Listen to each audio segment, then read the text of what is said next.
Hello, Cruising World, Mick the Suit Guy with you. It's Monday. Monday is Tips Day, and I have one tip this week from Mel. I have not read it yet, as always. It looks like a very short one, so I've got some backups, two backups, just in case. So we'll see how long we can talk about Mel's tip. We'll see if it's good or not. She is Canadian, so I don't know. I love Canadians. All right, let's get on to this. Hi, Mick.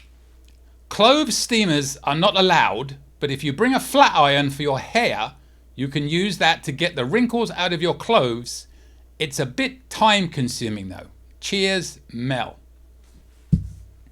Where do I go with that? Well, number one, I'm not bringing a hair curler. Nothing to curl. And it's always been a bane because I've said this in videos recently where, yes, we are guilty. We did used to try and take a steamer on board because it saves so much hassle, especially now on some of the newer ships. They don't even have a laundry room with an ironing board.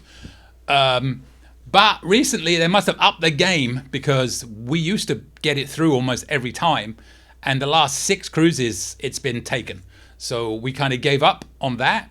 But we now take the wrinkle spray, the Downy wrinkle spray thing, and it works okay. I mean, really for me, I just need it for the shirt and you can't even see it. You know, it's like barely there.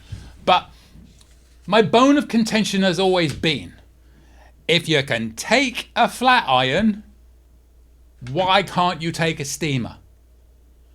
I'm not the most intelligent person in the world when it comes to things like electronics. Actually, I'm not the most intelligent person in the world when it comes to a lot of things. But somebody explained to me why a flat iron is okay, but a clothes steamer is not. If there's a logical reason, I will accept it. But nobody's been able to give me one yet. So yeah, I mean, I could see it. And also, quite frankly, I'm going to go wrinkly. I'm getting old anyway. I'm wrinkly all over in places you don't want to know about. But I'll deal with the wrinkles because I ain't dealing with that hassle. Because here's my typical day on a cruise ship. Get up whenever, especially if we're in an interior. Best sleep in an interior. Sleeping off the Cheers package from the night before. And I'm talking about a sea day here, not a port day. We'll get up, Candy Crush, whatever. Check my emails. Usually don't do breakfast. Probably should, but usually don't. Go out, lunch, grab something to eat. See if there's a trivia or something in the morning, I'll go do that. And then in the afternoon, we'll walk around, do some stuff, whatever. We'll take in the sights of the ship and the things going on. And then around about 3 o'clock, every day, Julie's going to go take a nap. And I'm not allowed back in the room until 5. So it's a standard procedure. So I'm going to go sit at typically the Red Frog Bar up on Lido from 3 to 5 every day. You remember that song? You'll always find me in the kitchen at parties. You will always find me. You probably don't know. Anyway, it was a song back in the 80s. You'll always find me in the Red Frog between 3 and 5 on a sea day afternoon. We should write a song. And then I go back to the room. It's like 5:15, 5:30.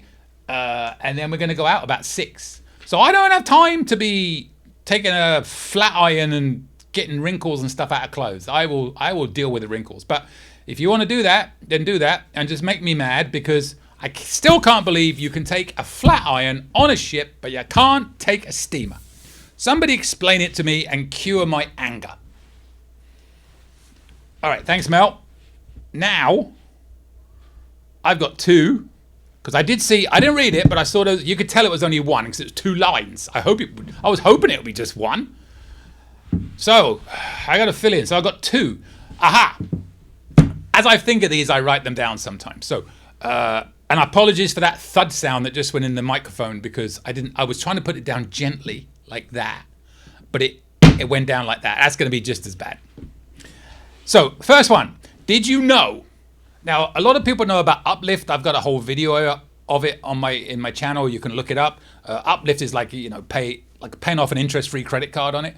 But did you also know that you can pay monthly payments on your cruise interest-free as long as it's a credit card? You cannot do it with a debit card.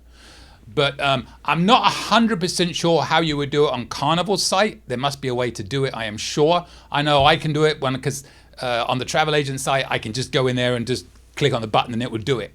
And it will do monthly payments, interest-free, until the cruise is paid off, which will be the last payment. So it won't rush it. It will do it spread out over how many months you have to go until the cruise. So the last payment will be close to final payment date. It's something we used to do all the time because it helped spread the payments out immensely. But now we use gift cards from AARP because it saves us 10%. Side note, the only problem with that is if you ever cancel anything, you're going to get refunded in gift cards. So be aware of that. But you can set up monthly payments, credit card only, not debit card. Not sure why they won't accept it. The system can't do that, but the system can't do a lot of things, can it? Not just on Carnival, on all the different sites, cruise lines. So you can do that monthly payment. That's especially helpful if you have an expensive cruise and you're booking more than a couple of years out. Instead of suddenly having to find $3,000 in one go, you can make payments of $100 a month or whatever, $200 a month or something like that, which is much easier to budget for, in my opinion, than paying the whole lot at once. So just my opinion. Everybody's different. Some people don't like to do that. And a lot of people will say, yeah, but I'm not going to get that refunded if I do it. You're not. The way you have to look at it is know what your deposit was. That's pretty much all you're liable for. If you cancel, and this before final payment date, once you go past final payment date, all sorts of fees. I'm not going to go into that. We're talking before final payment date. So if you had a deposit of $200, right? And then you made $100 monthly payments on your cruise for the rest of that time. Now, this does depend on the rate code. Make sure you read the rate code rules. But say you're doing an early saver. We'll use that as an example. You pay your $100 a month. If you cancel that cruise, your penalty, it may not even be the full deposit amount, but it's at most going to be the full deposit amount. And bear this in mind also, this is a tip within a tip. If you subsequently move that cruise to another cruise, don't just straight cancel, move it to another cruise before final payment date, your penalty is $50 per person, right? They may tell you it's like $200, the cost of the deposit, but the remainder of the deposit will become FCC if you use it within 1 year. So if you have a cruise with a $200 deposit and you cancel the cruise, you're going to lose the $200, pretty much. If you move it to another cruise, it's $50 per person fee. The $100 you have to do it yourself. It's going to take a few days, but it will kick back in as future cruise credit. You can then use it and apply that to another cruise. So keep your booking number. A week, maybe 2 after you cancel, call back in and say, does my FCC, which is future cruise credit, is it showing on the old booking number, the one you canceled? Say, all right, good. I'd like to move it to this booking number, and they'll move it. You have to ask. They won't just do it for you. But you don't lose the entire deposit if you move from one cruise to another, only if you cancel the cruise outright. Got it? Now, that is different with casino deals and some other deals. I'm talking early saver as an example there. So know what the rules are on your specific rate code before you say, oh, the suit guy said. That's specific to the rate code. So make sure you know. Casino deals, good luck. You can't transfer it. There's non-refundable. That deposit gone. All right. And what else have I got here? Oh, yeah. You know why I'm doing this one? Because I made the mistake on this. Now, here's the thing. This is good and bad now that they allow you to use onboard credit before the cruise. 99% good, but there's 1% bad, which is exactly the scenario I'm about to explain to you. So if you didn't already know this, if you have a cruise with onboard credit, $100, $50, whatever, you can use that in advance of the cruise to put towards whatever you want to buy. If you buy something on carnival.com under your booking and you have onboard credit, you'll get a box before you get to the final checkout page. It'll say, cha-ching, you have onboard credit, you can apply to this, blah, blah, blah, blah, blah. Now, and then you get to the final payment page and you can say how much you want to apply. So this is a case in point. So I had a Cheers package and I only had $25 onboard credit. And I applied it to the Cheers package. okay? Which is fine. You use it, right? Here's the problem. I subsequently did a rate change because I got a better offer. The new rate code, even though it was a cheaper code, it did not have onboard credit. So I lost the onboard credit from the initial rate code. Okay? That was linked to the Cheers package. So now the Cheers package cost is $25 short. The system will not give you a warning and say you need to pay $25. They just cancel it outright and they refund you. And like I told you before, I use a gift card. When you get a refund on a gift card, you just get a gift card in the mail. It doesn't tell you what it's for. It just appears. And I cruise so much. So I got this email, I got this gift card in the mail, and it was about $800, but you know, whatever the cost of Cheers would be. I didn't put two and two together. And in my head, I was like, ooh, Carnival made a mistake. They sent me some money. Or it was just something I didn't know about, so I didn't think any of it and used it. And then randomly the other day, I was on Carnival.com looking at my cruises, as I do to make sure everything's there that's supposed to be there. And I'm going through the booking and order details, and I'm going down, and all of a sudden, there's no Cheers package. And there's no Wi-Fi package, because I did them both at the same time. So they didn't just cancel one or the other, they canceled both because I booked them there. So moral of the story is, if you use onboard credit to pay for something, make a note of what you used it for. Remember what you used it for, because there's nothing to tell you what you used it for. You have to know. The only way you would find out is if you called in, and pretty much people aren't going to do that, are they? So if you did, and then you do any sort of rate change that has less onboard credit, that's going to happen to you.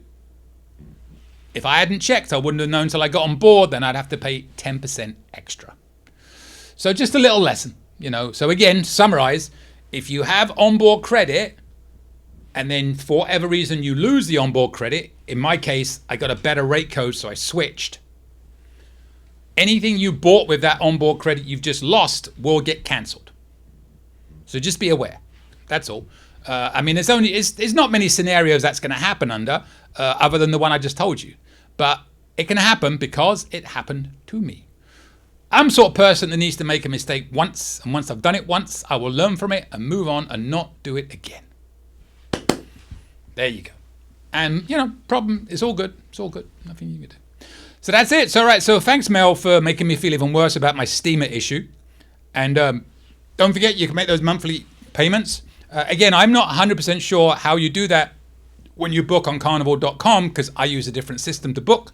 I know on my system, when I get to the final payment page, there's a box saying, would you like to make monthly payments of, just click it, and then it will set it up to do that on the day you book it. So if you make your booking on the 20th, it's going to come out on the 20th of each month until final payment day, and it'll divide it equally. It is interest free. And then my little warning about the OBC and changing rates and stuff. Could be bad. Could have been bad. All right.